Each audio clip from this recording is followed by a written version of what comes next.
هذا 100 هات ناخذوها. وقفوا لك وقفوا لك.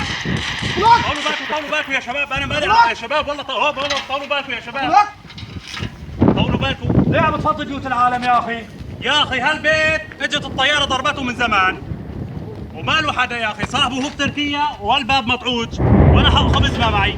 باب مطعوج وصاحبه له صاحب، باب مطعوج وصاحبه ما بتريد تاخذه، خشبه مشلوفه على الارض ومشلوفه بالارض ولا صاحب بعد 100 سنه يجي ياخذها، بتريد انت زبالك مضروب يجي حد يطلع لك؟ يا اخي يا صاحب عبروه فنقر بتركيا وانا خبز بيركون ما معي يا رجل، هو شباك مطعوج ما في غيره وكله حق والفين وراه حق خبز. شباك مطعوج وحديده مطعوجه ولا صاحب، خشبه مشلوفه بالارض ولا صاحب وما بريد حدا ياخذ له هي.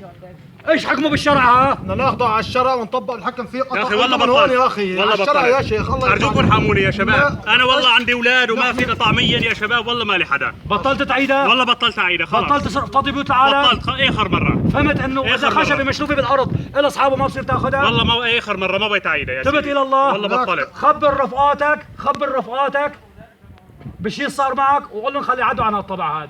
مش عيب الفكرة. وحرام. مش بتريد انت تفضي حوشك؟ والله ما بريد، والله اول شباك ما في غيره، بطلت اعيدها. لا تعرف ايش حكمك بالشرع ثاني مره من هون بقطع لك.